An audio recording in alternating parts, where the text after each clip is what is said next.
quieted you down pretty quick, didn't it? I have to do a little housekeeping right off the bat. Lloyd at the back tells me there's 185 of you tonight. I'm a little disappointed in you. Exits, 2 at the back, 1 here on the side, and as usual he asked me to point out the washrooms, out that door and to the left, as well as it is a 1-stage fire alarm. Notice he's nodding his head at me, I did right. If you hear the fire alarm, would you please leave in an orderly fashion at the nearest exit? Thank you. Thumbs up from Lord. Good evening, ladies and gentlemen. Welcome to the Brighton-Cramahe Mayor's meeting that the Chamber of Commerce is hosting. I'm Don Parks. I'm the past president of the Chamber. And with me is Burke Friedrichheit, who's going to be the timer tonight. Also, James Firth, the news anchor from IFM, who is going to be the sound man.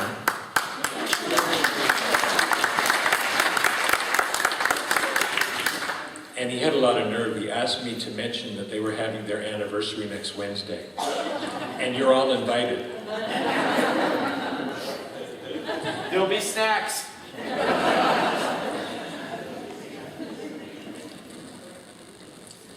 The 2 candidates have drawn colors. In this case it was brown and red.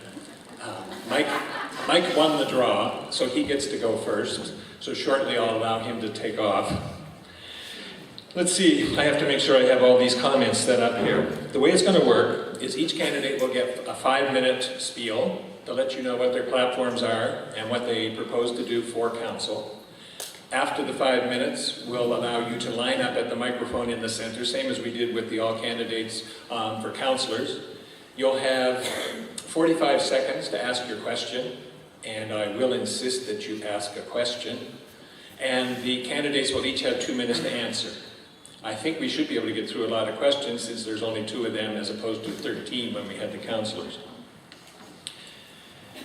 If you will bear a moment. Burke, would you mind flashing the cards you're going to show to them and to the candidates?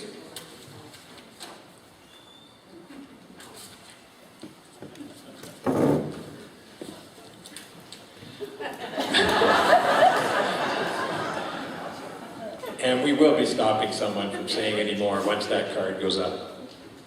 At approximately, I was going to say 8:20, but I have a hunch that we may get through a lot of questions very quickly, and should we have no one in the lineup, I'll ask one last time if there's any questions, and we'll conclude the night and allow these 2 gentlemen to have their closing remarks. Should it go to about 8:20, I'll say that's the last question, and then they will, once that question is asked, then they will be allowed to give their summaries. All right?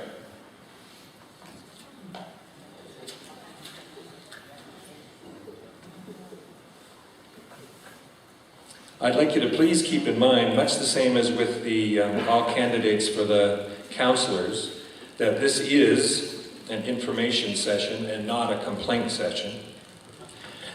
It's an opportunity for you to learn more about your candidates, what they're prepared to do for you in the next 4 years. So please respect that they're standing here in front of you quite bravely, considering what some of the questions might be. We will not allow you to abuse them. Look how quiet they got. I think so. I thank you very much for your attendance. I encourage you to come up to the mic and ask questions, and please, I'm going to offer you a minute now, if you don't particularly like the format, to leave if you so desire. Everybody's sitting still, Mike.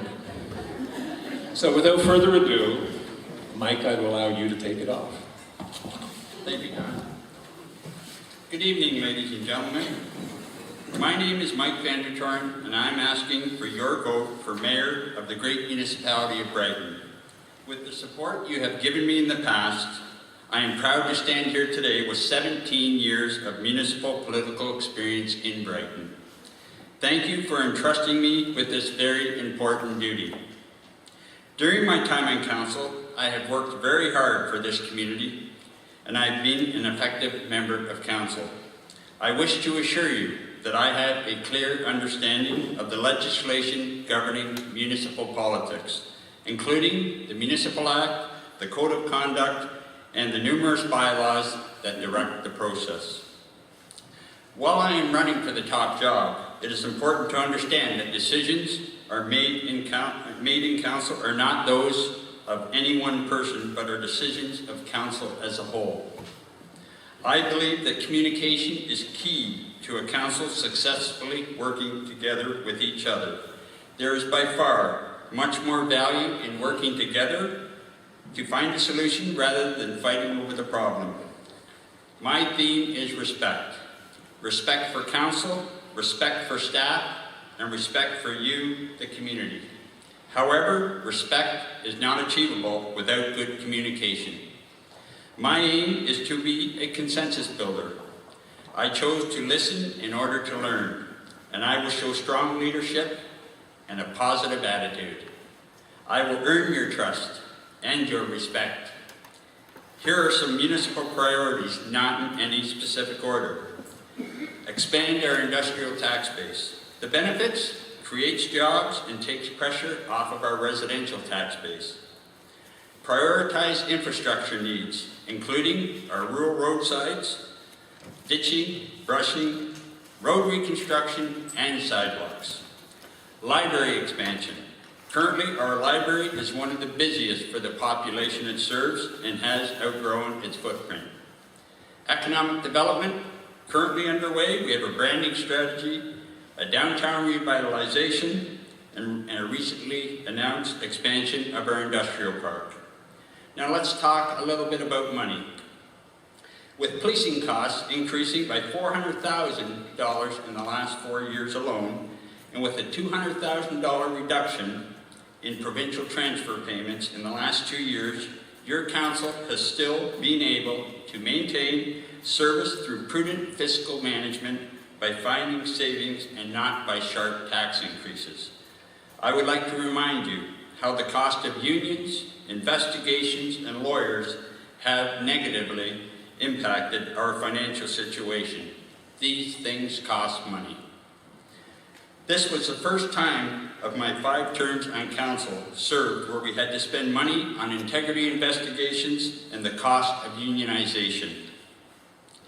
Brighton is not the rural versus the urban. It's not Codrington, Gosport, Smithfield, and it's not Main Street. Brighton is the cumulative effect of great people living in our community as a whole. That's the type of spirit that makes me want to run another term. That's the type of spirit upon which to build an election platform on. That's the type of spirit that overcomes negativity and territorialism. It's the type of spirit that makes me so proud to be your candidate for mayor. There are many challenges that lie ahead, and I hope that you will once again place your trust in me to continue to work in your best interest. I feel it is my duty to offer to stand with you to form a strong representation for the municipality of Brighton. I will offer the benefit of my experience so that we may grow into a unified team and make the best decisions for our community as a whole. It starts with communication and it ends with respect. Thank you.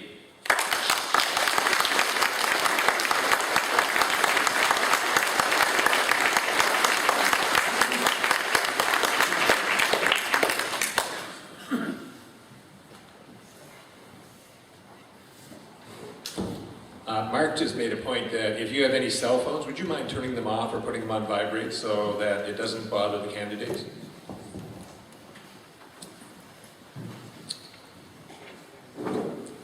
Good evening.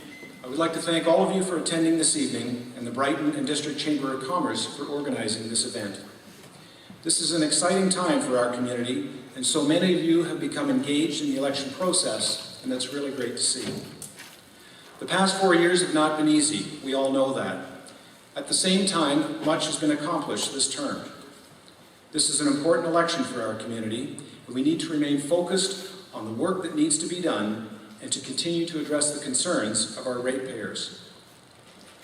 There are a number of plans in the works, and as your mayor with the new council working together, great things are in store for Brighton. I have always worked for what I believe is in the best interest of this municipality. There are those who have been critical and challenged some of my actions. I understand that. However, I will not apologize for placing the best interests of the ratepayers of this municipality ahead of all else. I have over 30 years of successful business experience, and I understand the challenges that are facing small business. I have 4 years' experience as your mayor and as a county council representative, understanding what works in municipal government and, quite frankly, what doesn't. I have the skill sets necessary to work with a council who wants to work together, with a council that wants to grow the community, and with a council that wants good things for Brighton. As a council and as a community, we have an obligation to safeguard Presqu'île Bay. This natural resource is a key economic driver for our community and desperately needs our protection. Much discussion this term has taken place surrounding our wastewater treatment plant. We have an ongoing problem. You know it, and I know it, and we need to take action. I am proposing that a municipal class environmental assessment process, an EA process, which is approved under the Environmental Assessment Act, become part of this year's 2015 budget discussion this fall. An environmental assessment process is the appropriate next step to determine what improvements to the existing infrastructure or possible replacement might be necessary to further protect Presqu'île Bay and satisfy development over the next 25 years. From Codrington to Presqu'île, this community offers something for nearly everyone. We are so fortunate to live where we do and enjoy all that Brighton has to offer. We have a wonderful mix of rural and urban living, which presents unique challenges to council. Balancing those needs is equally important, and council needs to continue to listen closely and seek involvement from our ratepayers in identifying those needs through a rural-urban review. I have always put customer service first in business, and I expect no less from municipal staff. There is always room for improvement in customer service, and this municipality is no exception. Council, along with staff, need to implement a more effective and efficient system of receiving, responding to, and tracking complaints and completing work orders in a timely manner. Remember, the customer is always right. Even when the customer is wrong, the customer is always right. Continuing to support and enhance our arts, recreation, tourism, and heritage is essential to achieving quality of place in our community. The benefits of the great work done by the Codrington Community Association, the Friends of Hilton Hall, Proctor House, the Gates, the Friends of Presqu'île, the Brighton Health Services Centre, and the YMCA are all immeasurable to Brighton. In conclusion, this election has focused on the need to work together in managing, developing, and improving our community. I will continue to represent Brighton to the best of my ability. I will continue to promote our great community. I will continue to listen to you and bring your concerns forward. And I will continue to work in a progressive and responsible manner, and I would be honored to be re-elected as the mayor of the municipality of Brighton. Thank you.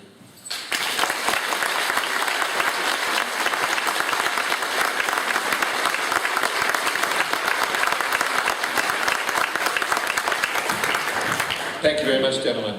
If you would like to line up now, we'll start taking questions. You may direct questions to an individual, but the other candidate will also have an opportunity to respond to it. Roger, are you okay with setting that mic up?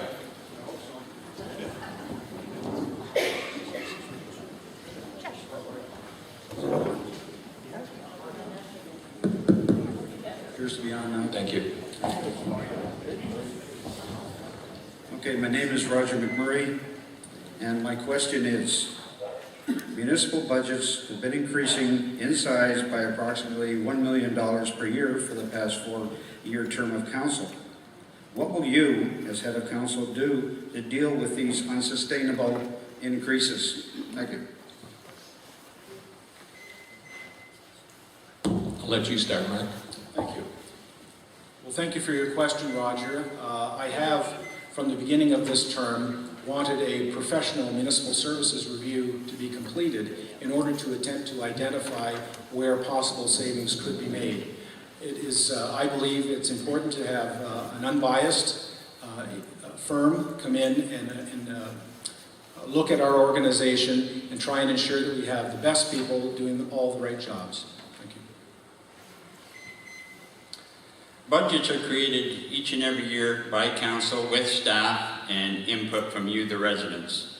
Many projects come to us, many suggestions and ideas from the community themselves.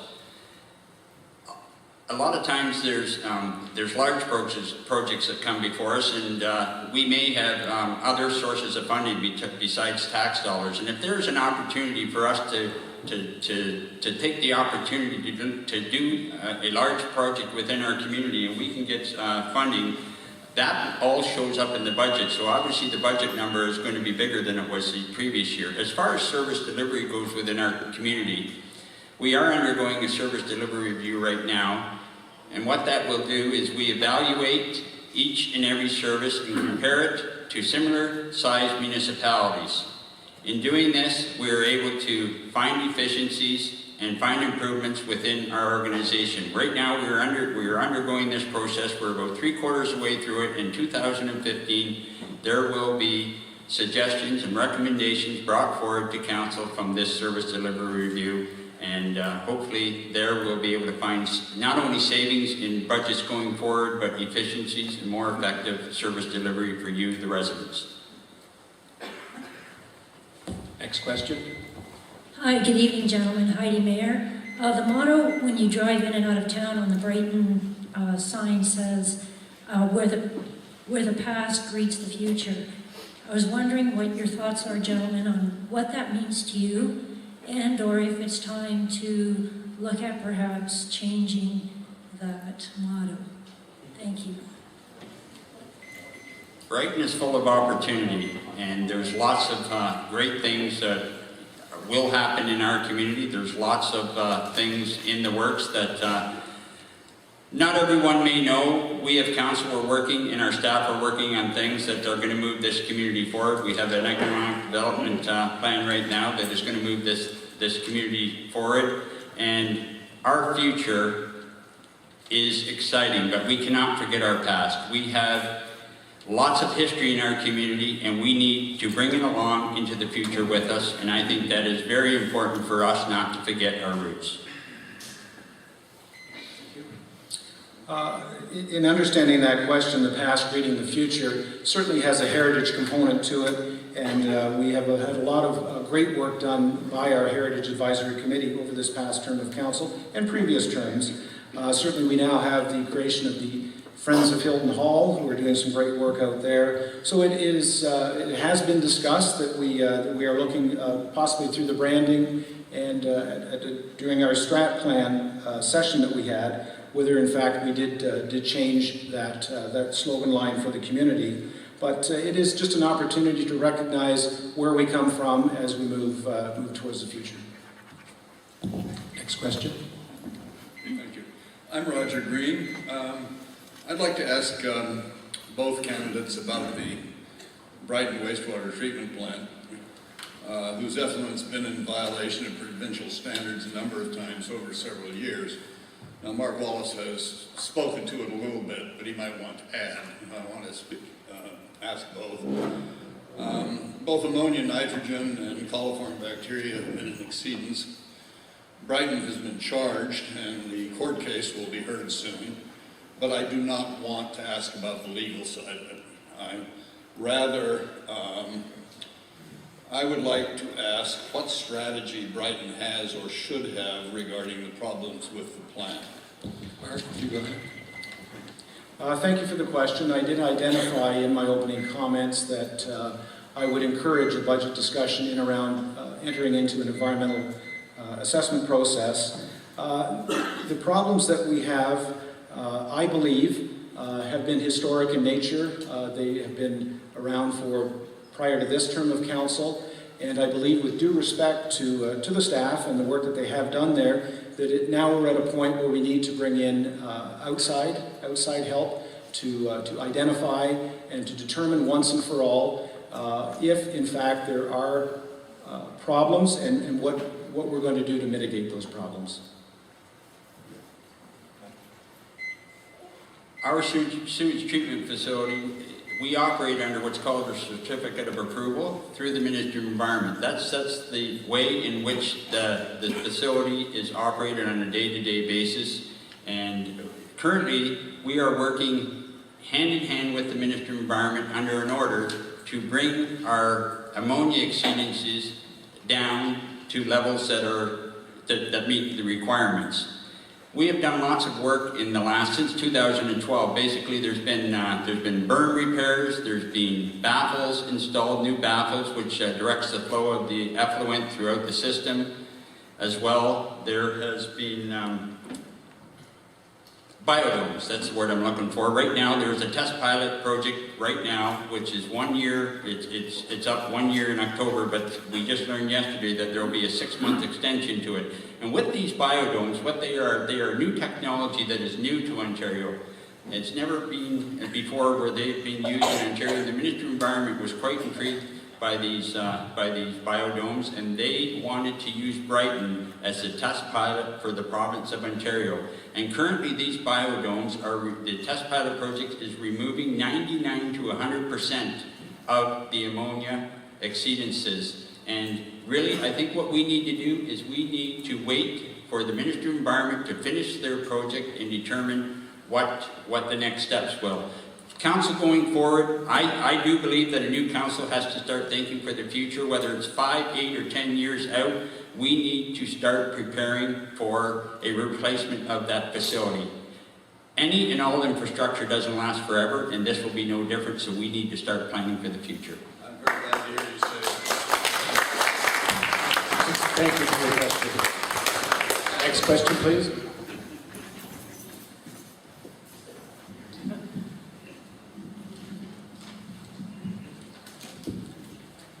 Gentlemen, my name is Bill Dingy. I'm a resident and a taxpayer.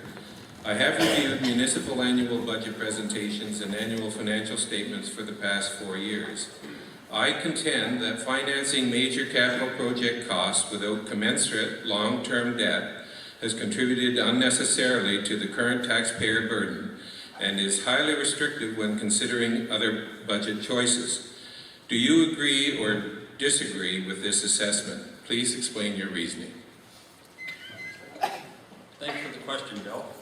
I agree that financing is a regional, it is a reasonable option to move infrastructure projects forward in the future. However, maintaining a reasonable tax rate that is affordable is equally as important. The municipality has, we have both internal and external financing in place now that we use. Our external financing right now amounts to about $3 million, and our internal financing amounts to about $1.9 million.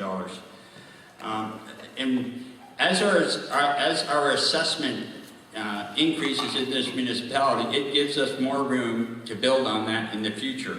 And the benefits to financing capital projects are, first of all, it eliminates the upfront cost to the taxpayer, as well as once those debts are paid off, that repayment is built into the budgets going forward. So what it allows us to do, it actually allows us to borrow again for another project.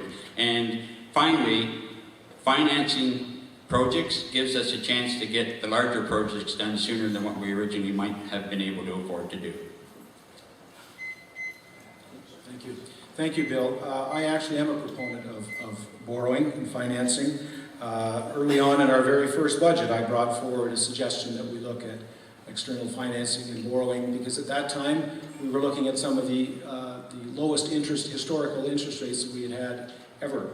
And I was suggested to me that unfortunately that isn't the way that we do business here at the time. At any rate, since that time there has also been the Build Belleville, which is a project that I would have hoped that our staff would have investigated, brought forward to use as a model that we could either utilize here in Brighton, or that perhaps the model would not be effective enough for us to use here. But I am certainly in favor of borrowing for longer term capital projects. Thank you. Thank you, gentlemen. Next question, please. My name is Catherine Farley. This is a question mainly for Mike van der Toorn. I've been told that one of the candidates running for council is or was your sister-in-law. So my specific question is I think it's something that voters need to know if it's true. So my question is Laura Vink your sister-in-law, or was she your sister-in-law? Absolutely. Thank you for the question. Laura Vink used to be my sister-in-law. Laura Vink is a great person. I respect her for letting her name stand for council, as I do all candidates. And I have no issues with Laura. Laura and I have known each other for years. And should she land on council, I look forward to working with her as much as any other person should they land on council. And I really appreciate the question.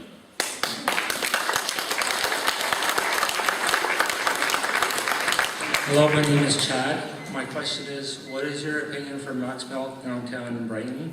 And what do you think of other gas bars being tearing down those buildings? What is your opinion? Sorry, could I have you speak into the mic and ask the question again? Yeah, my name is Chad.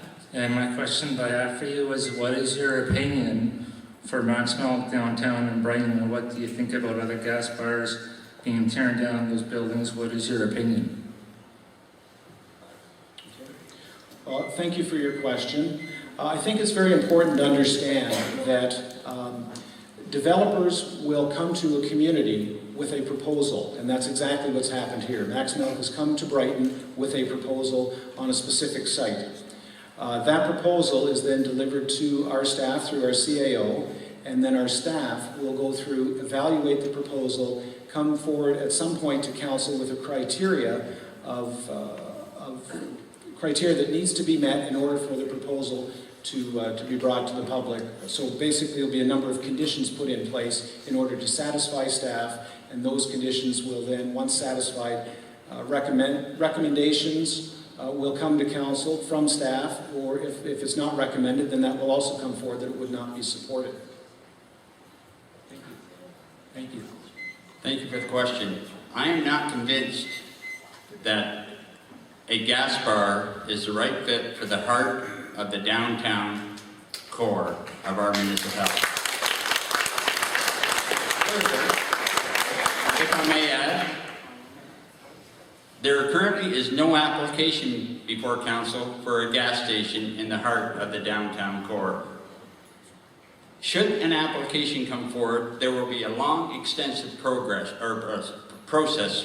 That process will include traffic studies, it will include rezoning, it will include a public meeting such as tonight, where each and every resident in this community will have an opportunity to speak their opinion towards any proposal that comes, and specifically to a Max Milk and a gas bar downtown. You know, there's some heritage questions surrounding this project, and I really think that we need to hear those questions and find the answers. And at the end of the day, it's going to be a council of the day that's going to have to make that decision. And like I said, there is no proposal in front of us, and often we'll see someone come in front of council and they'll throw an idea out there, and for no other reason but to gauge the public reaction. And until we see a proposal, there's nothing on the table. Thank you. Next question, please. My name is Karen White. I'm a volunteer for the Canadian Cancer Society, specifically the Hastings, Prince Edward and Brighton Community Office of the Canadian Cancer Society. And my focus tonight is on advocacy. The Canadian Cancer Society works with all levels of government to make sure that we have a healthy living environment. I'm speaking tonight specifically about radon, which is a colorless, odorless, tasteless gas that is in our homes. It is covered by the National Building Code, but not the Provincial Building Code. And my question to you is, how would you ensure that the municipal building code inspectors are aware of the need to harmonize the Ontario Building Code with the National Building Code to mitigate this threat to our health? Mike? I'm not as familiar with this topic as you are, I'll admit up front, but if there's a problem and if there's an issue with radon in our community, it needs to be addressed. And I think we have to work with our building community, we have to work with our employees, our staff, our building inspectors, we have to work with our counterparts at the province and the federal government, and we need to find a solution to a problem. Obviously, if there is a problem, we need to find a solution, and I would support council backing the Cancer Society's initiative to get to the bottom of this, and let's fix it. Just so that you know, radon is the second leading cause of lung cancer in Canada. 13% of all lung cancers are directly related to the long-term exposure to radon. Just a little bit of information for you. Thank you. Mark, go ahead. Thank you, Karen, for your question this evening. I can only imagine that the Canadian Cancer Society is lobbying very strongly with the provincial government to bring this forward, as well as the building code. And certainly, if this is, as you're saying, an identified carcinogen, we need to do all we can to bring this to the forefront, to educate ourselves, to educate our building community, and do whatever needs to be done to address this problem. Thank you.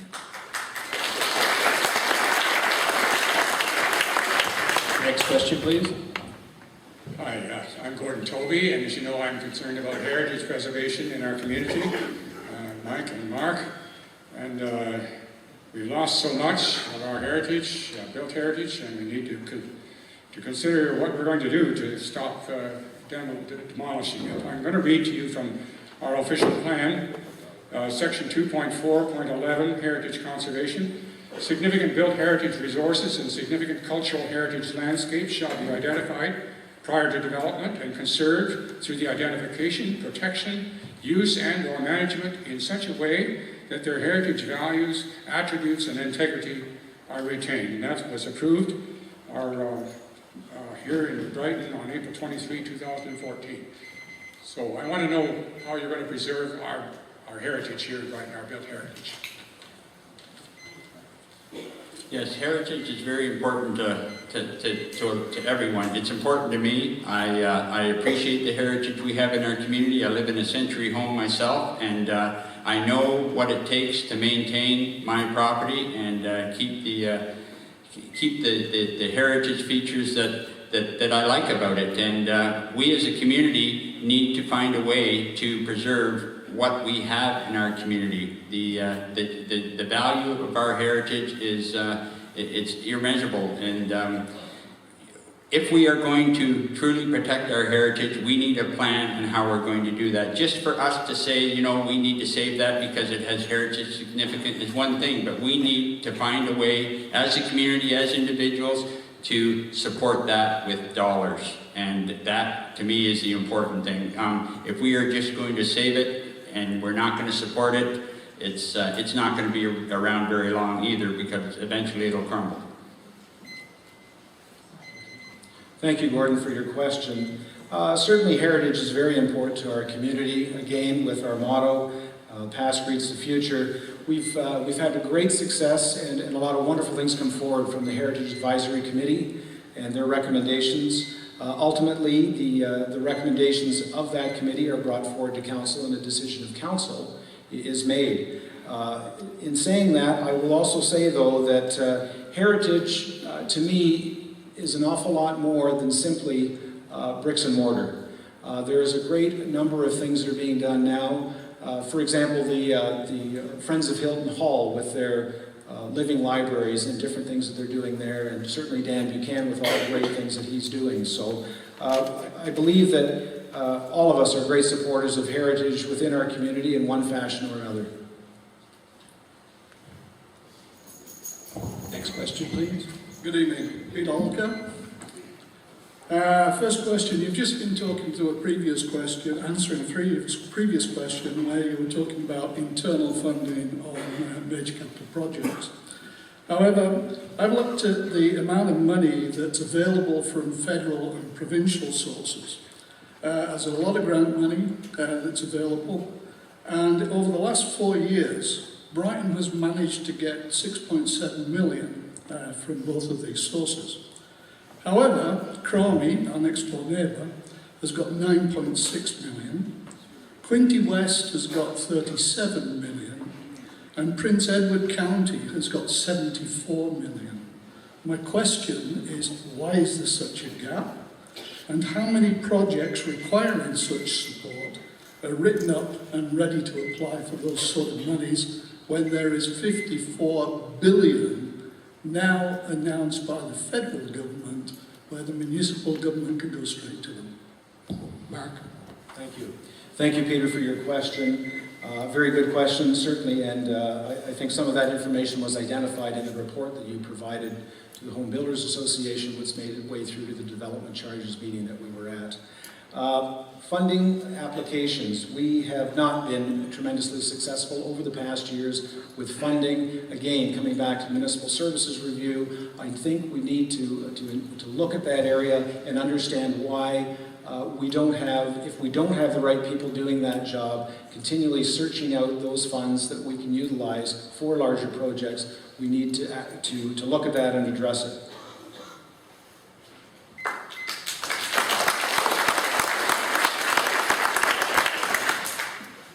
Yes, it's always been believed that Brighton has been shortchanged when it comes to provincial or federal grant applications, and certainly not for a lack of trying. We applied for money for our sewage treatment facility. Last year we applied for money, this year we applied for money to help us with Yonge and George Street reconstruction. And, we're looking at a $3 million project. Recently, within the last year and a half, we filled the economic development manager's position, and this young lady has been very successful recently, in particular, in finding us money for different projects. In the last month alone, I think she was successful for almost $200,000 of external financing grants from other forms of government. But one thing we have to remember as well is our financial indicators have shown time and time again that Brighton is a low-risk municipality. Our finances are top-notch according to the province of Ontario. We're the envy of a lot of communities, and one has to sit and wonder when these other levels of governments are handing out money that they don't look and say, well, you know what, I think Brighton can do it on their own. I hope that's not what they're thinking, but it certainly makes you wonder. Could I ask you to answer the second part of my question, which was how many projects are written up and ready to apply for monies? Gentlemen, go ahead, Mark. To the best of my knowledge, other than the one for Yonge Street, the application that we're currently filling out, to the best of my knowledge, none. I'm aware of Yonge Street and George Street that are shovel ready. Thank you, gentlemen. Next question, please. I'm going to let David Green go ahead because I've already asked a question. David Green. This is going to sound a little ironic, but Roger McMurray, a candidate for council, has been talking about the fact that the wages and benefits for municipal staff have increased over $896,000 since 2010. These are his numbers. What is your opinion of Mr. McMurray's statement, Mr. Wallace? I know Roger to be a very diligent individual, and I know Roger does his homework. I have not had the opportunity to verify his numbers. I would say that that is an alarming amount of money. It is very concerning, and I think further investigation of his figures are absolutely warranted.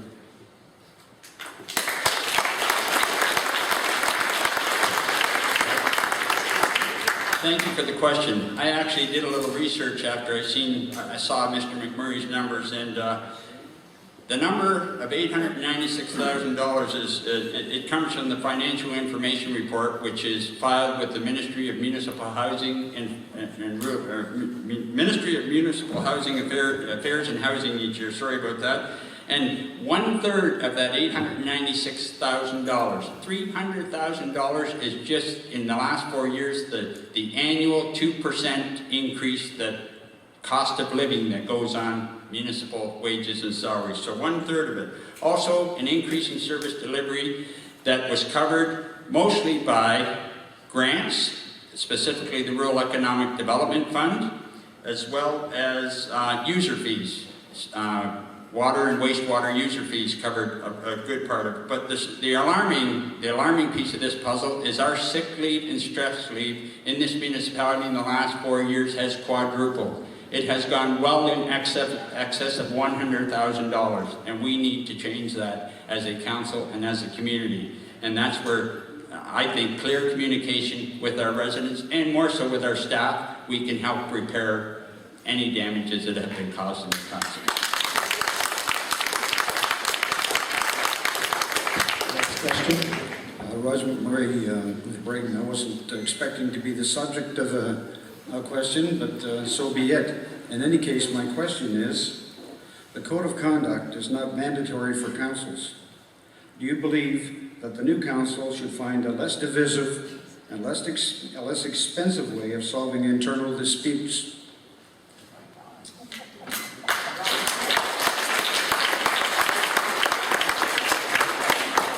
Roger? Open, respectful communication with council and staff is essential in building a team that can work together. You can differ in opinions and ideas, but eventually you need to come to a consensus and make a decision, which is a decision of council, and that is the will of council. And I will respect the will of council.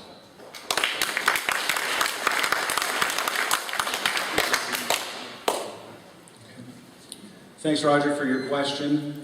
I'm a firm believer over this past term that both the Code of Council and the procedural bylaw have been used as nothing more than a weapon. It has been very unfortunate. I think a complete review of both documents and the necessity to have them is certainly in order. It has been a real point of frustration over this past term, and I think that it has really used an awful lot of council's time unnecessarily.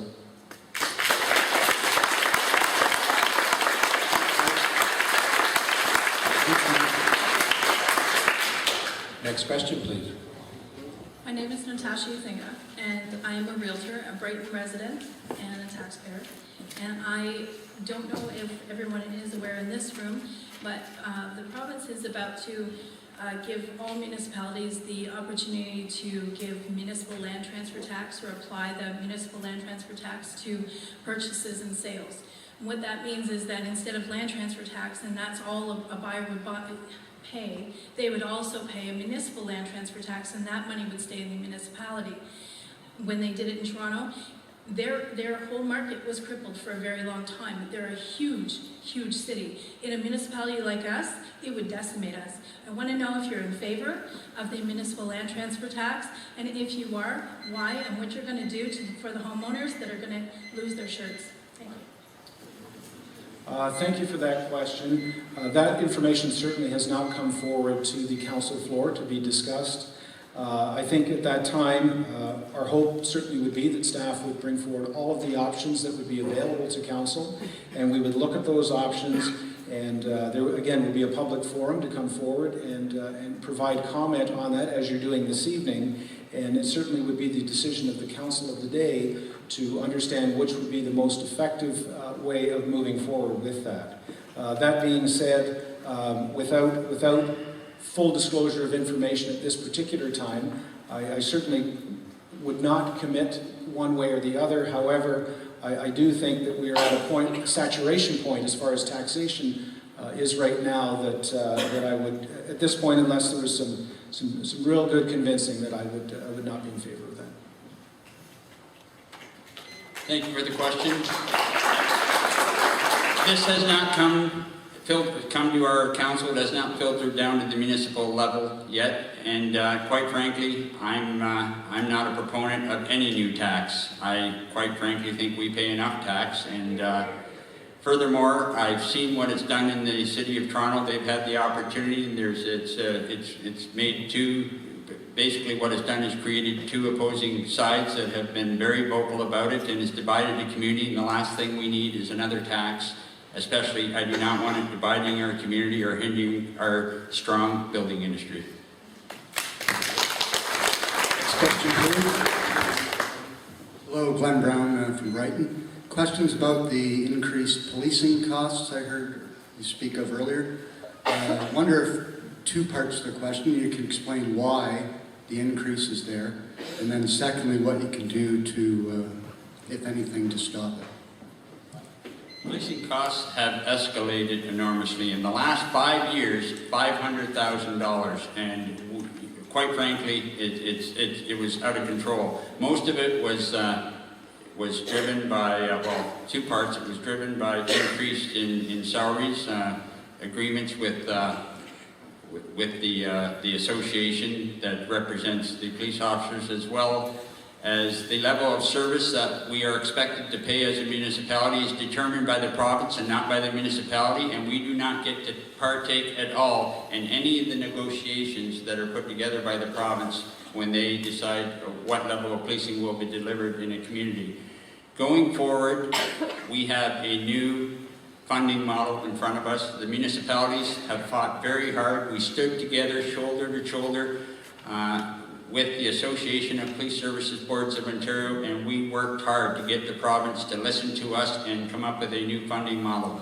Starting in 2015, policing will be determined on a per household and per cost of service basis. $203 per household, and then we'll be paying X number of dollars for cost of service. And it is anticipated in our community alone, next year, policing could go down between $100,000 and $150,000 from the calculations I have been able to do myself.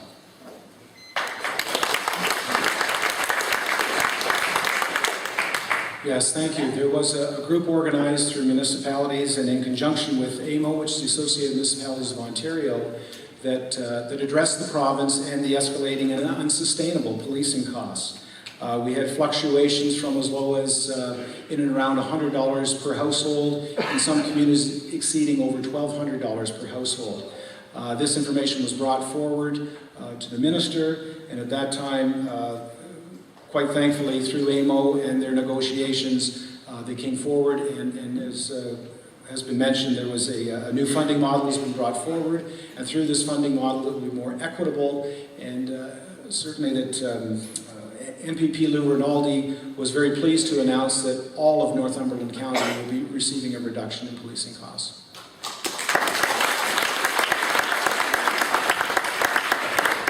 Good evening, it's Pete Alder again.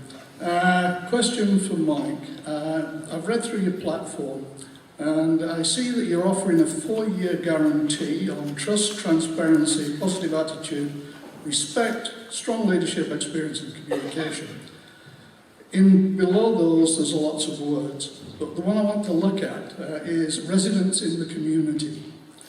And when you mention respect, you've always said council staff and residents. And as a member of council, I would have really thought you would have started with residents first. However,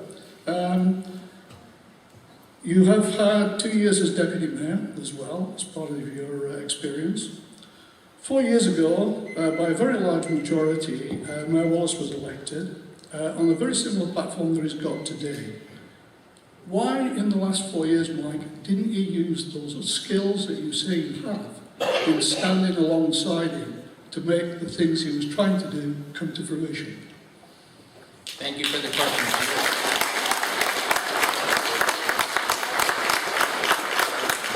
Very early on in the term, when the first term first started, I was asked to be the first deputy mayor of the municipality of Brighton.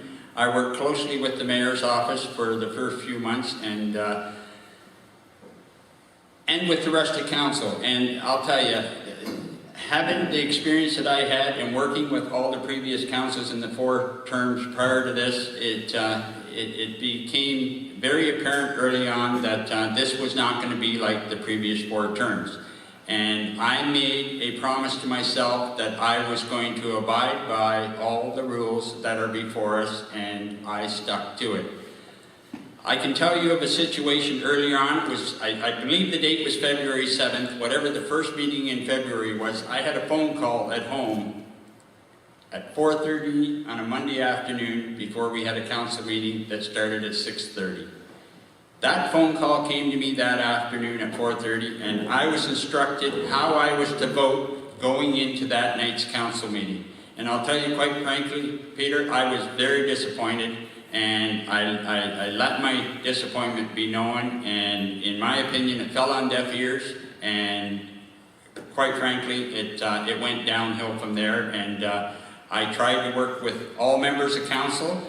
There were definitely members of council that were willing to listen and wanted to work as a council and work together, and I maintained that type of method of governing going forward. And yeah, if they don't want, if council doesn't want to work together, I can only try to do my best. But I'll tell you, if I was in the chair, there are tools available that can help get us out of the situations that we're in. We have a code of conduct, we have a municipal act, and we have a procedural bylaw, and process is very important, and we need to follow it.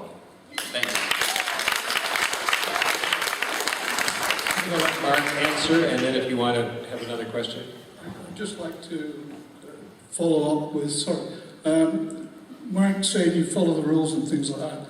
I'd remind you of some years ago when you had a conversation with me as chair of the Economic Development Committee, saying I could not speak my mind in public, I had to toe the party line.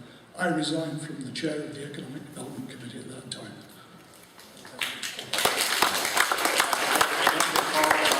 I guess I don't recall that conversation, Peter, but I have always respected a decision of council, and I will continue to respect a decision of council going forward. And I know we have lots of committees and lots of boards that work and do good work on behalf of council, and they are in an advisory capacity to council, and you know, we expect them to work hard for us and make decisions, recommendations, sorry, not decisions, make recommendations and bring them forward to council, and council takes all of those very seriously. And again, when council makes the decision, I respect that decision. Thank you, Mike. Mark? Thank you, Peter. Yes, as a matter of fact, Councillor Vandertoorn was my first choice as Deputy Mayor the first year of this term. I don't think that it's appropriate to go into any detail at this point. That I can say that this term has been a great struggle. I have found a number of individuals to be less than cooperative, and as you speak of toe the party line, that's the way it's going to go, and that has seemed to be the overriding theme throughout this council. I have nothing further to say.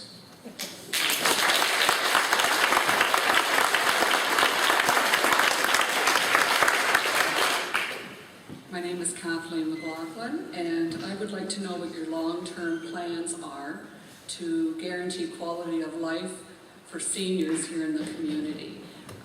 It seems like we're losing people when we get into our 80s and 90s, let's say 100. What can you do possibly in your plans to allow us to stay here long-term? Thank you very much for your question. It's a great question. There are a number of issues there. I think that the biggest thing we need to continue to do is to work with all of our partners and stakeholders that we have available. When we speak of that, Northumberland County in September has completed September of 2013, completed a 10-year housing and homelessness plan to identify some of the needs of the residents of Northumberland County and what we can do as a county and as a municipality to address those in regard to affordable housing and issues like that. The other thing we have to look at too, extremely important for this community, we will, and I dare say potentially, over this next term of council, be losing 2 doctors. We need to continue to work diligently with the Brighton Health Services Center, with the Family Health Team, and work to bring physicians back to this community. We need to resurrect our physician recruitment committee and work to get physicians back to Brighton. Thank you for the very important question. I spent 13 weeks going door to door, and I'll tell you the number one item that I've heard from so many of our seniors and residents in this municipality is, where do I go next? And I will tell you, there is a huge need in our community for senior-centered condos. We need to look and work with our staff, with our planning staff. We need to identify lands that will be suitable for condo development so our seniors can stay in our community. Further, we need to continue to work with our partners such as Community Care and all the other groups, our health services center. Health and wellness is important in this community. We need to keep it strong and vibrant. With those things, I think we can make a place where everyone wants to live, including our seniors. Thank you. I love Brighton, and I just want to make sure I can stay here forever. Thank you very much. Next question, please. Good evening. My name is Annie Boulanger. You are both established business owners, and I thank you for that. We need business owners in Brighton.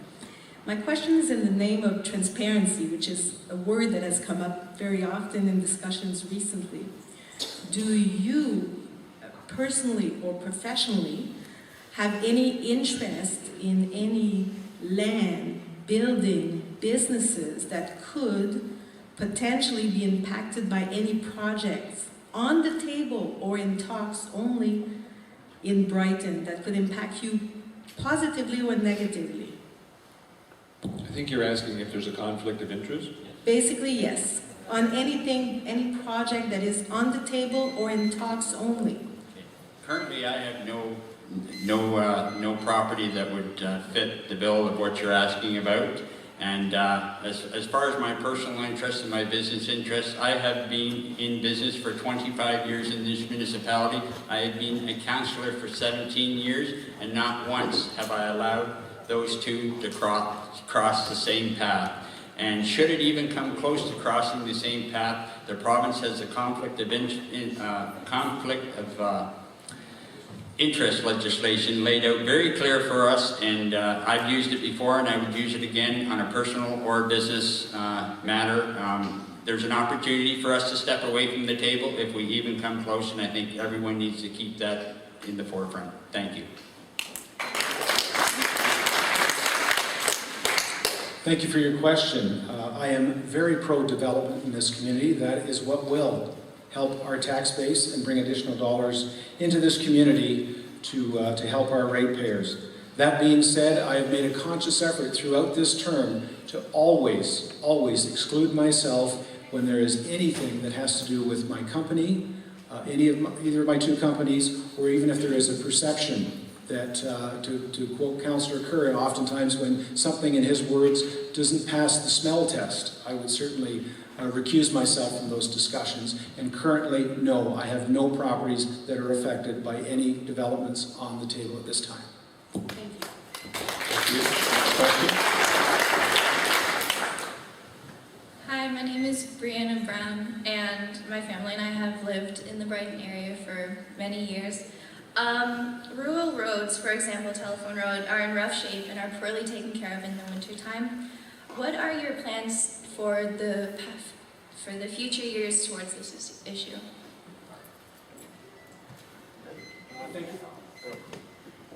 Okay. Thank you very much for your question.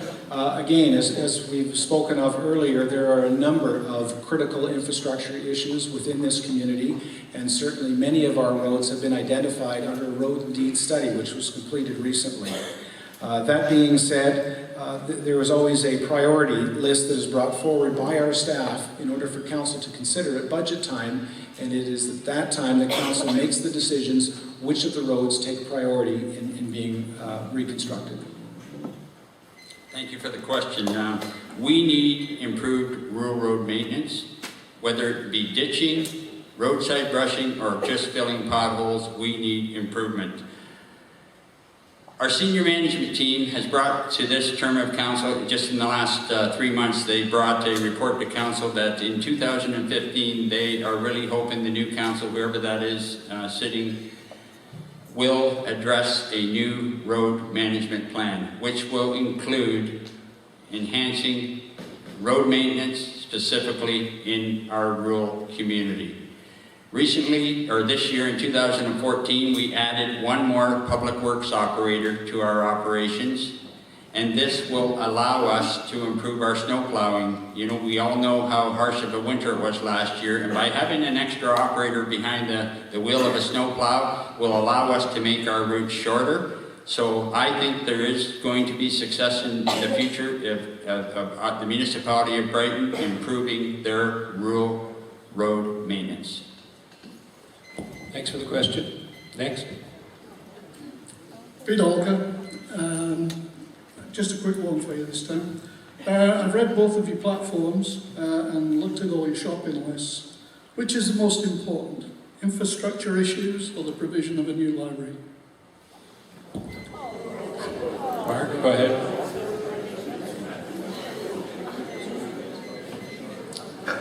Thank you, Peter, for the question. I think that a library could be considered critical infrastructure.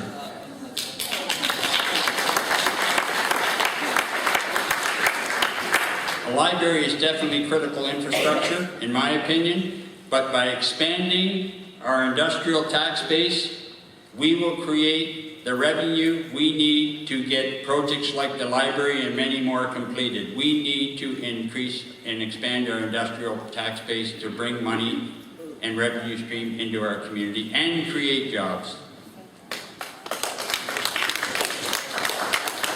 Peter McCann, another interloper incidentally from the proud province of Lancashire in England, much like Mr. Peter Alka, who preceded me twice, 3 times I think.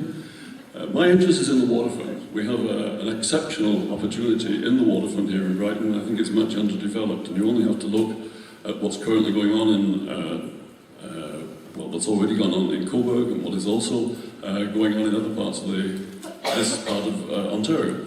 And we seem to be doing nothing about it. There was a waterfront development plan put forward. It seems to have got shelved. Would either of you two gentlemen like to comment on how you would support or perhaps oppose such a development in future? Thank you, Peter. Yes, there was a plan done during the last term of council. The plan has not been tabled since then.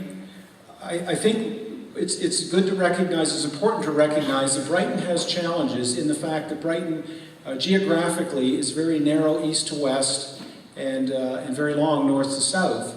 That being said, if you look at communities like Coburg, Trenton, and Belleville, that number 2 highway is literally located a stone's throw from the waterfront. In Brighton, we're 2 kilometers away.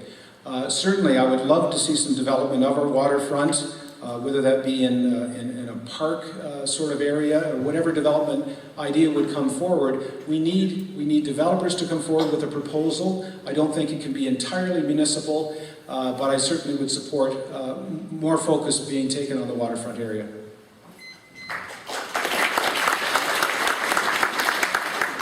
We have a wonderful waterfront. If we could enhance it and improve it, I would be absolutely in favor of that. However, this council has not chosen to look at the waterfront master plan that was done by the previous council, but I would suggest any of you that are pro-waterfront and want to see improvements, when we have our budget deliberations come December, January, or February, we will have a public consultation, and I hope that we hear from you. We need to hear from you, the people, what you would like to see in our community. Next question. Jim Waterhouse, local builder and ratepayer. Mike and Mark, you've both been big supporters of the building community over this term and numerous other terms. And both platforms, I believe, discuss economic development and keeping our tax rate down. We understand that is key. So in a perfect world, if the presentation is put forward for the Max Mill corner, and it meets all the, I guess, staff's issues, I just want to know how both of you will vote to support or not to support. Simple question, guys. Yes or no?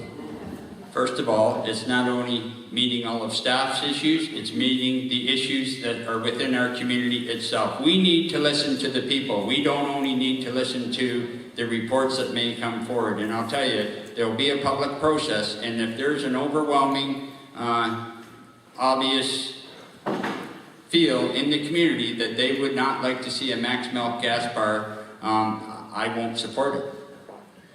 You know, that's similar to the grade separation, Jim. You know, I don't want to bring up the grade separation, but the previous term of council dealt with the grade separation. We did studies. You know, on the onset, we had 75 or 80% of the community that were behind a grade separation. when the actual cost of what a grade separation was going to impact this community with, it was hard to find 10 to 15% of the people. And that was the people just did not want to see it proceed, and that council today listened to the people.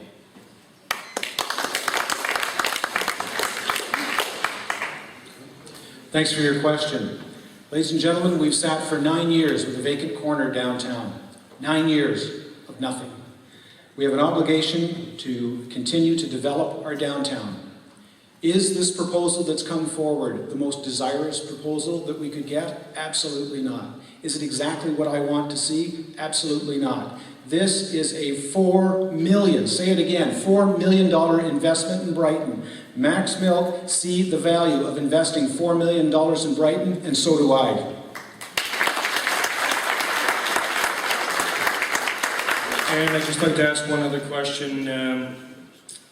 When it comes to transparency and the investigations that have been done, I would like to know if both candidates voted for the investigations and supported them or not. Thank you. Mark, you start this one. To be clear, it's not necessarily that we vote on investigations. Usually what happens is that at one point in time you are contacted by the CAO that you either you are being investigated or not. Then the information is turned over, whatever information is at hand is then turned over to the Integrity Commissioner for the investigation process to begin. Yes, if I may, the Integrity Commissioner evaluates the complaint that comes forward, and they decide whether or not there's a valid complaint to proceed to a full investigation. One of the investigations actually involved our council that requested the investigation, and it was a unanimous decision for each and every member of council that was sitting at the table. Could I ask you to allow the person who hasn't asked a question yet? Thank you, Peter. Sir, you're the third in line, please. Third place is good, I guess. Darren LeBlanc, President, Ratepayer. You've both identified the need to expand the industrial tax base to alleviate the residential tax burden. What do you view as the ideal sorts of industries to attract to Brighton, and how do you propose to do so? Medium to small size industry is a good fit for our municipality. We have a very strong economic development department that with the energy of our economic development manager and the work that has gone into the promotion of our economic development park, there has been videos done, and we have a state-of-the-art new industrial fully serviced property with fiber optics, and it will be on display. Actually, it's going to be on display later in the new year, and it will be at a forum that will reach out to all North America, and my understanding is the top 20 headhunters will be there, and Brighton will be the industrial park on display because they are so impressed on how it was put together and what it has to offer. We also recently, we removed development charges for industrial expansion and new industrial growth, so that will be a huge bonus into attracting and making us competitive to reach out to any industry that wants to come and make Brighton their home. Thank you. In attracting any businesses to our new industrial park, we have to be conscious of our water and sewer capacities. So for Brighton to expect that it would possibly see a yogurt company or anything of that nature that is using large volumes of water and sewage capacity, I don't see that to be very likely. We need to continue to work as we are with QEDC and partnering with Northumberland County and in order to attract businesses to our community. Equally important, however, as you mentioned that, is business retention. And I was a proponent when the project started in the industrial park to have continued work done within the existing industrial park. We are lacking ditching. There's a lot of work that needs to be done there in order to keep what we have. It's as equally, if not more important than attracting new.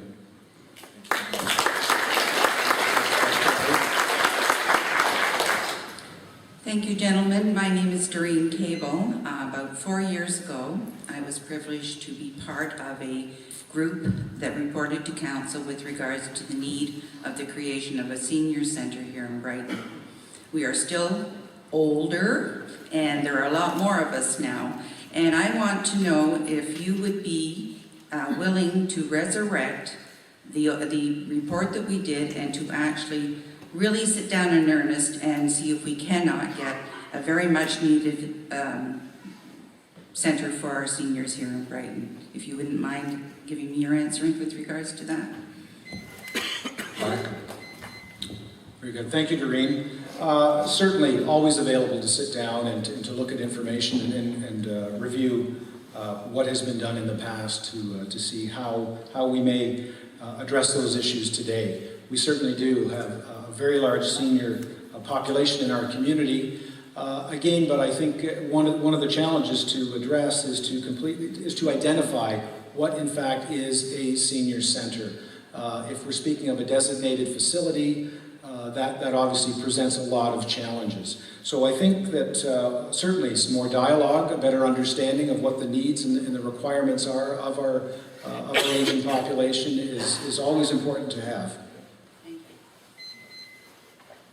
Thank you. I see an opportunity in the future. When we construct a new library, we are going to free up significant space within our current municipal office footprint, and there very well might likely be an opportunity to address specifically your need and the seniors' needs of this community, and I would be open to discussing that at that time. Thank you. It's encouraging for me to hear that you are both willing to move forward with some dialogue. I appreciate that. Thank you very much. Next question. On the matter of transparency, I like that word, and there has been quite a bit of discussion in the newspaper about the work of the Integrity Commission, and then at the end I'm left in the dark. There was no disclosure. What can you do to make sure that we all get to read that report? And your question is? What will you do to see that we all get that report? What will we do in order to show transparency? Currently, I want to read the report, as more of us do. Currently, there are 2 Integrity Commissioners' reports that have not been made public, and I'm 100% in cooperation to bring them in the public.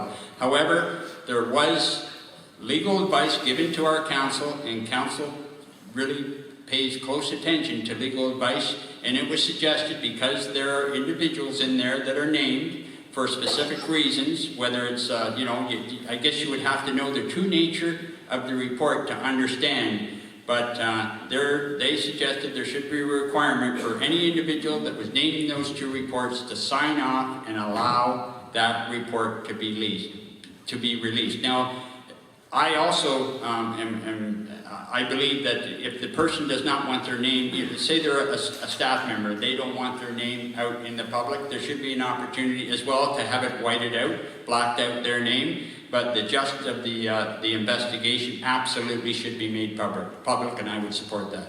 Why couldn't that name be taken out now? Why couldn't you just take the name out and let us read it? There were members of council that would not sign off on the reports. Mark? Thank you. I, for one, I have vocalized at least 2 council meetings that any report that contains my name, I am fully in support of it becoming public. Following the last 2 council meetings ago, the discussion came up when the report was there from the CAO suggesting that the documents could not be released because individuals would not sign off. The discussion went around the council table, and every member of council that was there, all of us were there, all 7 of us were there, and everyone agreed that the information should be released. So again, the information is not being released, not due to council not wishing to participate.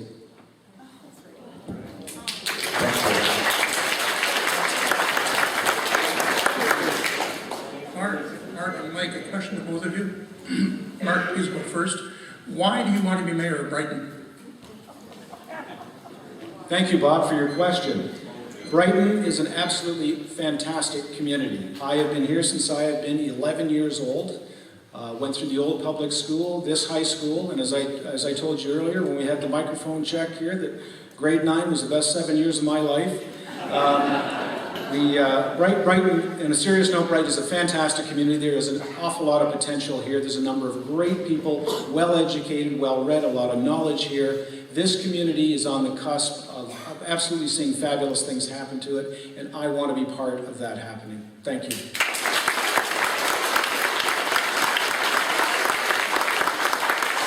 I want to be your mayor because I am passionate about our community. Council has been divided over the past 4 years, and I want to fix that. I want to make things right, and I promise it won't happen again. That is my 4-year guarantee.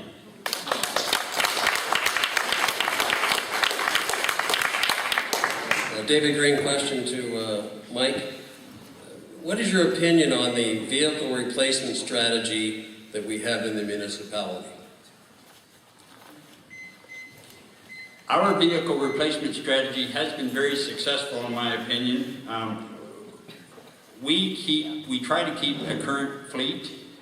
Experiences in the past have showed that by having an aging fleet, your maintenance costs increase, and when you need that vehicle, it is always broken or down at the most inconvenient time. As well as keeping our fleet current, we are able to reach our goals with the Ontario Green Act. We are required as a municipality to reduce our greenhouse gas emissions by 2% by 2019, and by keeping a current fleet, this will help us obtain those goals. Thank you, David, for your question regarding the vehicle replacement policy. I don't have an issue so much with the policy itself. Unfortunately, the questions that I tend to have around budget time is a justification of the vehicle to begin with, and that's what I've never been sold on. At the last budget meeting we had, there was a request by staff for a new cube van for the water department. Cube van's $45,000. I turned around, I said to staff, why aren't we looking at a construction trailer? Vanderlands, everybody's dragging them all over town. A construction trailer, to me, is nothing more than a cube van without a motor, yet it's about $16,000, not $45,000.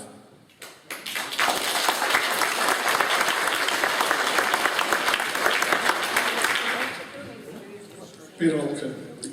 In answer to a number of the questions about the finances, we are talking about the industrial park as being a major lift in bringing in industrial and commercial taxes. So you've obviously done a business plan on that one. Could you give us some idea that you've got a cost of sales of your lots, you've got a cost of purchase, you've got a cost of financing those lots and servicing them. When are we going to see break even?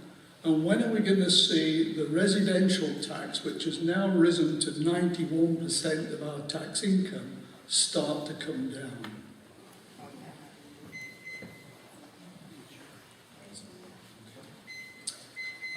Thank you, Peter, for that question. I will be honest, I have not been privy to a lot of the information that's gone on. A lot of that has gone on through economic development and the management staff. Currently, my understanding is at the last economic development meeting that I was at, is that the lots will be sold for $35,000 an acre. That being said, unfortunately, I don't have the figures in front of me to identify what the break-even point will be. The lots just became saleable last week. There are no buildings in our industrial park yet. However, when the lots that have been created are sold, we will be in a break-even point, and I know our economic development plan has had significant interest to date in those lots. Whether or not they firmed up any sales tonight, I don't know that, but once they do, that information will be made public to council and the community.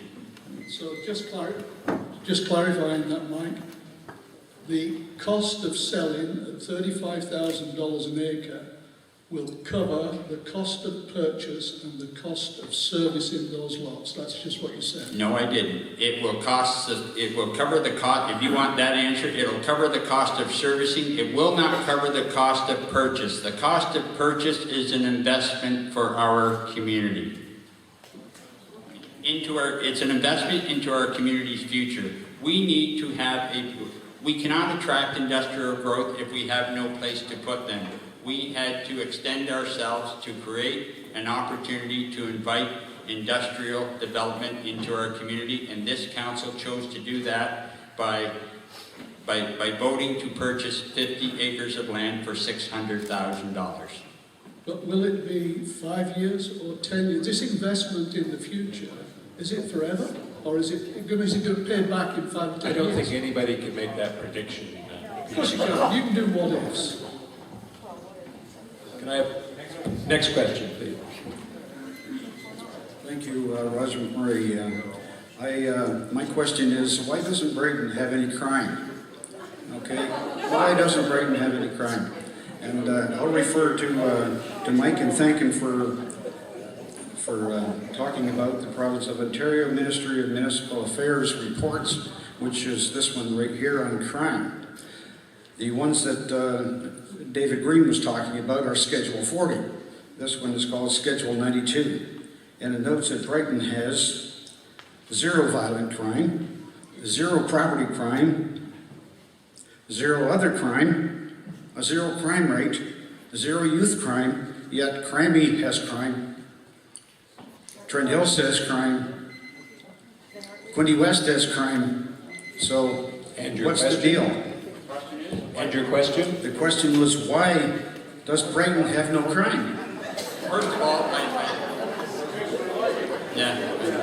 I think Brighton does have crime. I can think a few years back where there was some pretty significant crime in our community. However, we as a municipality and the members of the Police Service Board work very closely with our police service, and I'll tell you, there's been a real proactive nature of policing in this community, and it has paid dividends. Our calls for service continue to come down, and I hope they continue to come down going into the future as well. Thank you for the question. Hold on, Roger. We're going to let Mark deal with it as well. I have no, I just wanted to say that I have the link to that municipal, that website, the Ontario Ministry of Municipal Affairs.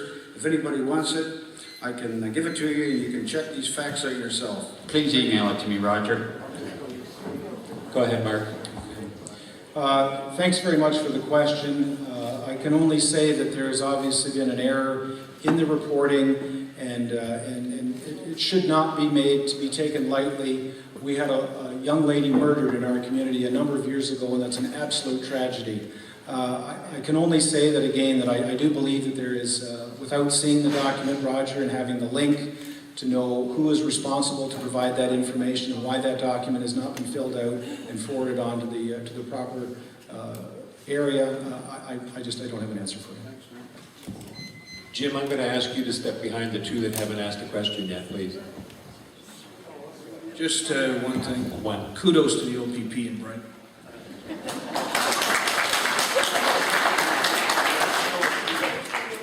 Bill Bates.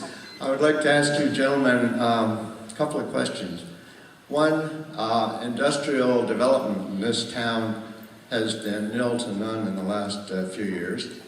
Our tax rate has improved dramatically. And just the other day, I received my water bill, and it was $231. I checked back my water bill in 2010, it was $167. That's a 40% increase in my water bill over the past 3 to 4 years. What's up? First of all, your first part of your question was about our industrial tax base. What that will do is that will bring relief to your residential taxes. It will not affect or touch your water or sewer bill at all. That is 100% user pay. And without knowing the specifics of your water usage, it's hard for me to answer your question as far as why your bill increased. There could be many factors. Thank you, Bill. Again, yes, there's been a lot of focus on the industrial park.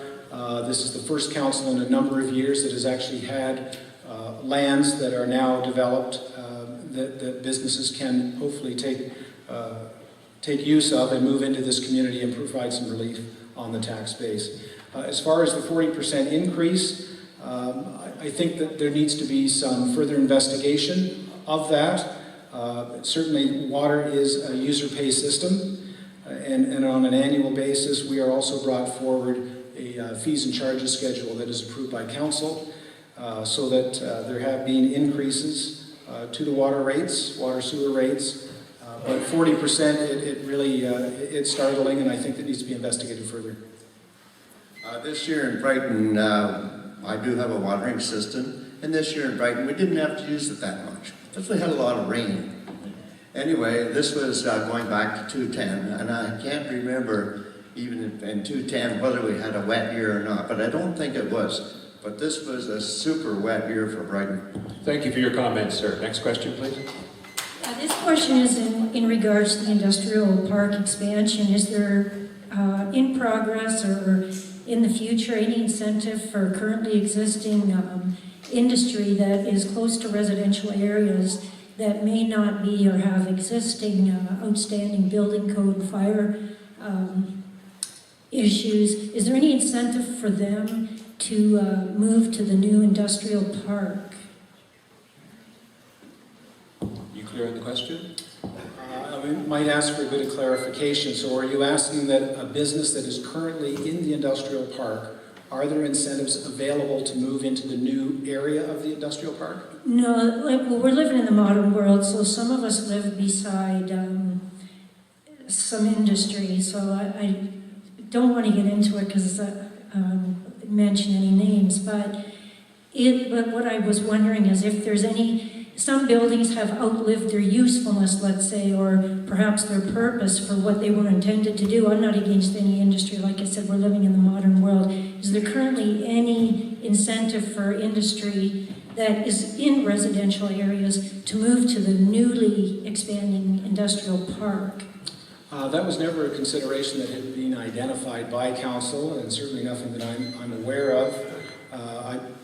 I believe that you bring forward some interesting concern. Yet, the useful life of a building would certainly be determined by the building owner or the corporation.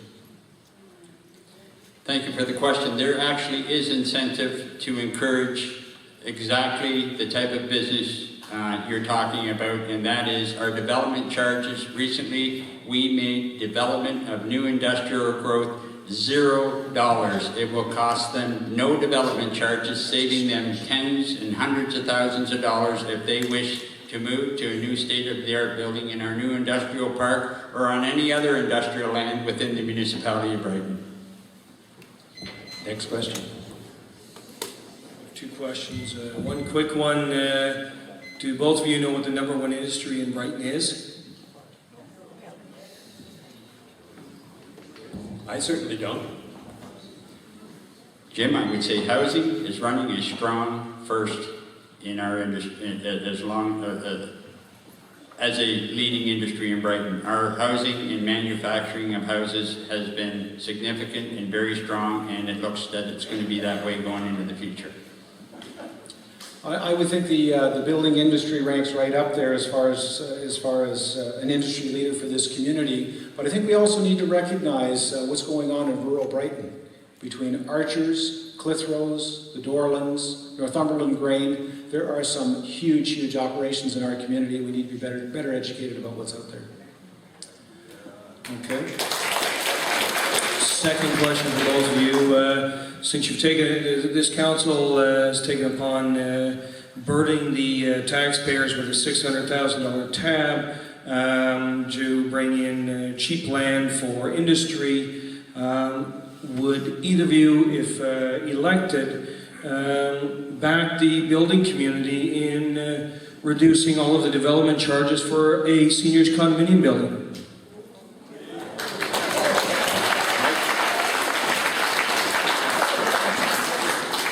That will be the decision of council going forward, but I'll tell you, if that's what it takes to get seniors condos in this community, I would support it.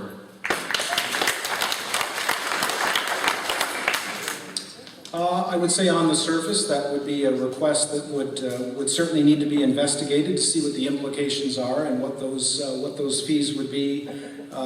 Certainly we would like to see whether it be condominiums or some sort of a senior residence in this community. Although in speaking with Eric Denowden, immediate past president of the Ontario Home Builders Association, One of the challenges that have been identified in smaller communities is what's called the absorption rate. And unlike building a house or building a semi-detached, once you put the foundation in for a 40, 50, or 60 unit building, you're committed. What he identified to me was what's called the absorption rate. And as I mentioned at the Legion that night, that there is a project underway currently in Kingston. The start date for a 46 unit building has been pushed back 3 times now because the building, they're unable to get to 70% sales, which they require in order to put a shovel in the ground. So my concern would be, although I'm not saying no, because again, as mentioned, that would be a decision of council, not a personal decision, but we would really need to look at all of the figures, all involved, and certainly if it made sense to bring something like that to this community, I would dare say that it would be supported by council.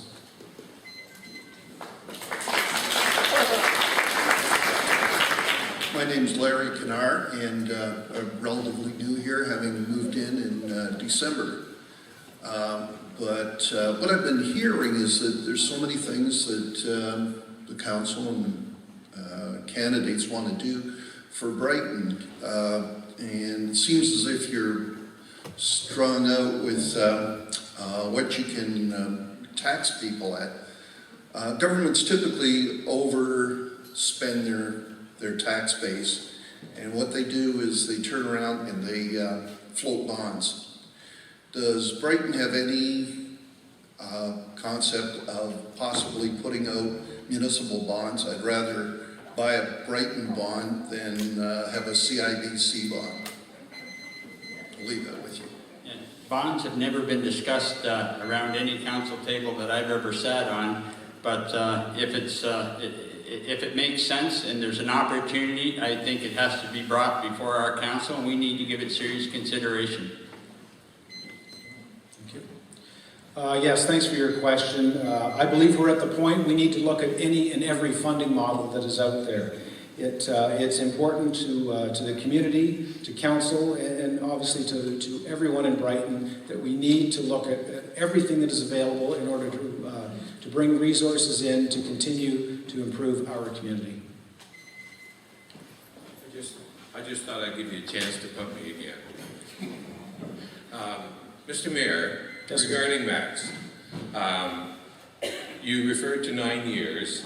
My first, I guess it's a couple questions. One is, when did that land become ready for sale? In other words, the environmental remediation complete. And secondly, what community in its right mind would look to put a large gas bar in the middle of their town rather than on the edges? Thank you. 4.2 million understanding. I would dare say that I think what's important to understand here is that this is a development proposal. The lands that are there were remediated to the level that they are now within the last 2 years. Okay? When you say what community would put that type of a business or structure in that area, I think it is a community that would have that information come to council, have it go through council based on the recommendations of staff. It would be vetted through a public process, and those comments would be taken back from the public, and then at that point, then the council would make its decision as a whole, not myself as an individual. Thank you, Mr. Mayor. Yes, if I could add to that, 1 year ago, that land you're talking about, they were still testing groundwater. They were still taking samples. So I do not believe that land was ready for sale and to be developed 9 years ago. It's been sitting there vacant. It's been remediated, but now it's finally at the point where somebody can finally do something with it. And as far as the max milk on that, it's going to take a lot of convincing to ever get me to agree that a max milk is a suitable, the suitable location with a gas bar at that piece of property. A question for Mr. Wallace, a two-part question. Will you pay back the $5,500 you spent on municipal lawyers without a lawful vote of approval at an open council meeting? Is there a second part? Or is And that... the second part is, why did you want to fire CAO Gail Frost anyway?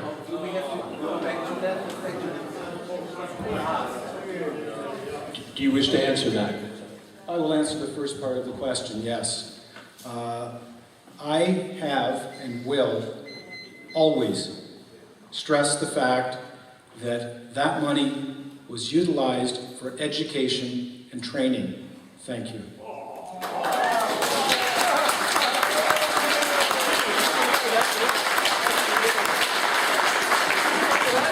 No answer to the second part?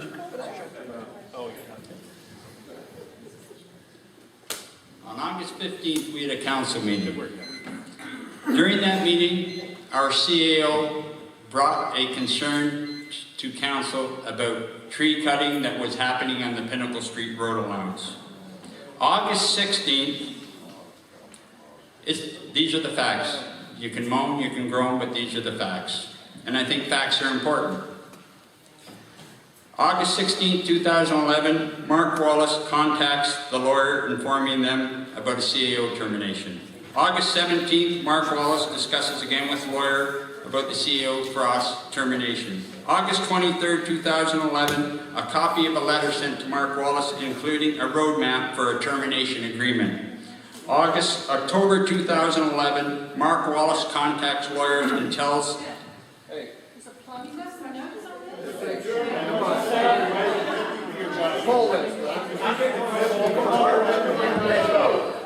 I think it's time we'll stop this right now.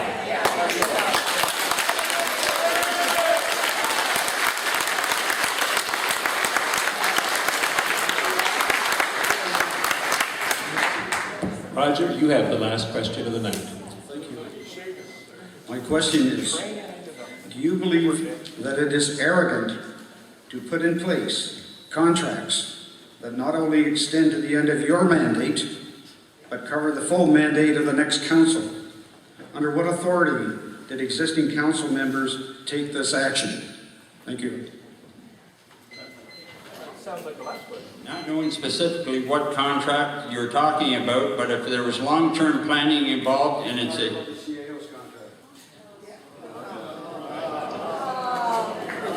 I think we'll call it a night, ladies and gentlemen.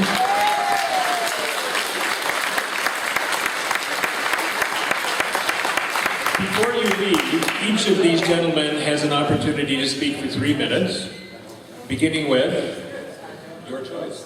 Thank you. I want to close by again thanking all of you for attending this evening in the Brighton and District Chamber of Commerce for organizing this evening's event. This term of council is ending. The election process is your opportunity to make your voice heard. It is an opportunity to educate yourself about the candidates and their ability to respond to you and the needs of our community. Brighton really is a great place to live. We have so much potential here, and don't ever let anyone tell you any different. I believe that, my friend, is what we need to continue to focus on, focusing on what we can do together. The 40th anniversary celebration of Applefest is indicative of the great things that this community can do when we work together. This past Applefest weekend was a fantastic opportunity to showcase our community, and we did just that. 3,500 people at the concert, 50,000 people in our community. What an amazing event, and with no one to thank but ourselves for its success.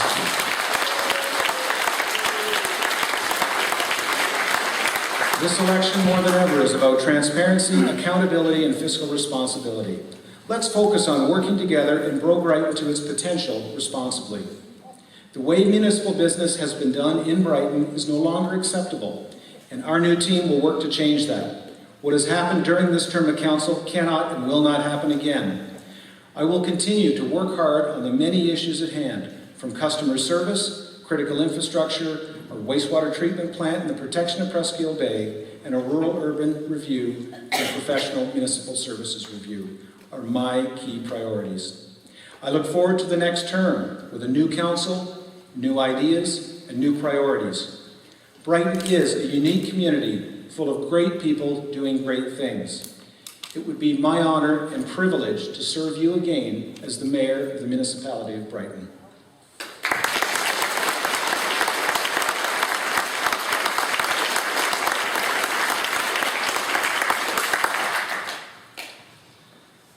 I am Mike Van der Torrent, and I want to be your next mayor. We are all aware of the turmoil and embarrassment experienced by our council over the past 4 years. It is the first time in my 17 years of service that this type of behavior has arisen on council. In the past, there have been disagreements among council members. However, at the end of the day, we were able to reach a consensus and move our community forward. I wish to assure you that I have a clear understanding of the legislation governing municipal politics and politicians, including the Municipal Act, the Code of Conduct, and the numerous bylaws that direct the process. The only way I can guarantee that our council will abide by such rules of conduct is to ask for your vote to become your mayor. Should I receive the honor of being your mayor, I plan to focus on the positive, not the negative. I will seek to include you, not exclude you. I will be flexible, open in my communication, and transparent so that everyone is playing on the same level playing field. Allow me to restate my 4-year guarantee. Trust, transparency, positive attitude, strong leadership, respect, experience, and communication. I would like to thank the Chamber of Commerce for sponsoring tonight's event, and I would like to thank you, the public, for participating this evening. Please cast your ballot, Mike Van der Torrent, for mayor. Thank you.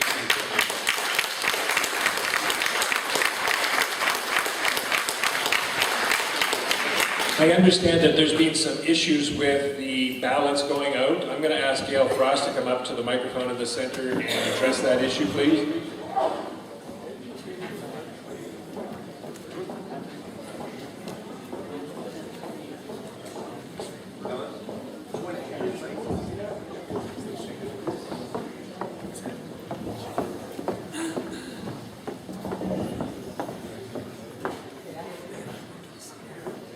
Thanks, Don.